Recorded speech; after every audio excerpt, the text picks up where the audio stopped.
Last week I told you about my first college football game of the year release, and it was Stanford, cashing easily 58-34.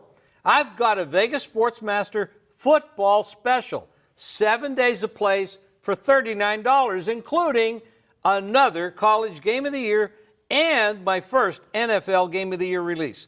Those plays alone are $99 online at vegasportsmasters.com. You'll get both of those along with 7 days of play in all sports, and that includes baseball. Just call Vegas Sportsmasters at 855-546-9467. That's 855-JIM-WINS. My plays are online daily at Vegas Sportsmasters as well. Now, over the last 4 weeks, I've been telling you about these college football high-end under-the-hat releases. I choose one each week that I use for that big game. Week 1, Notre Dame, 49-16 blowout against Temple. Week 2, Minnesota, underdog.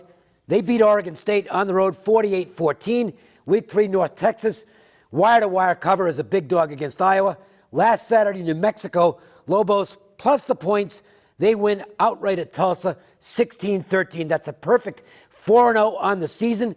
If you haven't taken advantage, this is your last chance. My Saturday under-the-hat play for college football is on Vegas Sportsmasters for $49. But because you're watching Proline, you can get the game for $10. Just call 888-777-4155 and use the code words under the hat. You want to win? That's what I do. Call 888-777-4155. Welcome back to Proline. Week 4 Sunday finds the Steelers and Ravens in an AFC North showdown. Interesting situational spot for Baltimore because they played in London Sunday morning and they didn't play well. The good news is they didn't have to extend themselves. That game was over at halftime. I mean, it was they just got killed, much to my delight. Yeah, me too. The issue there is, Dave, I believe it's the first time a team played in London and didn't get a bye week the following week. And if I'm not mistaken, they actually volunteered to not have a bye week. Now, I think that makes a huge difference in this game. First of all, Baltimore's not that strong on offense anyway. Their strength is defense. Didn't show up last week. Obviously, Jacksonville buried them and scored a lot of points doing it. Everybody bet that game under, by the way, and it flew. Well, it didn't fly over, but it went over. Pittsburgh played ugly. They played down to their opponents all the time. I mean, if they're playing a good team, they play good. If they play in a bad team, they play as bad or worse than the bad team. That's been Tomlin's and the Steelers' character for many years. It's very frustrating for those clubs. The Chicago Bears beat them, ran for over 200 yards against this team. You know, when this game opened up, they made the line 45, the total. I bet it under. And I wanted to give it out. But it immediately moved to 41.5, 42. I'm not chasing that number down. I think it's still an underplay. I'm not laying 3 on the road with Pittsburgh. They're the healthier, more rested team because they played the normal schedule and they didn't have all that travel. However, this is such a rivalry, and these guys play so close all the time.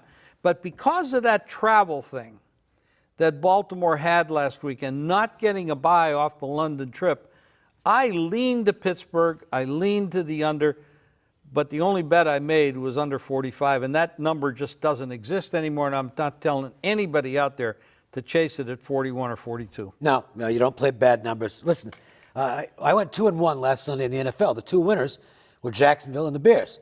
And a big part of why I like those squads, I thought Jacksonville had a lot of advantages with their familiarity as far as London goes, but a big part of the factors for both games were the fact that the Ravens and Steelers are playing each other this week, and this is an enormous rivalry.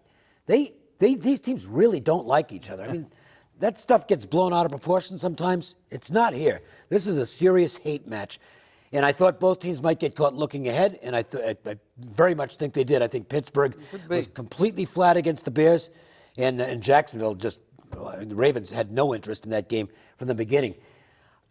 This is, in rivalries, I generally look to take the points if I'm going to play the game. I have not made a play on this game yet. Whether I do or not remains to be seen. But the only side I would take is the Ravens at +3 or better. At less than that, I wouldn't consider it. So let's see what happens with the line.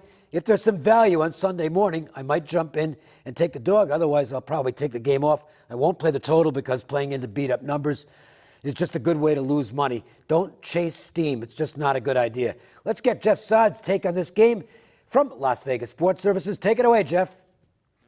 Thanks, guys. Baltimore didn't play any defense last week in London, but when these division rivals clash, they almost always seem to play tough physical defense. 3 of the last 4 meetings, the scores have been 23-20, 20-17, and 21-14. The Steelers' defense has improved this season, especially in the secondary, and they're on a 20-8 run under the total on the road. I expect a strong defensive battle between these great rivals. Play Pittsburgh and Baltimore to stay under the total. Back to you guys.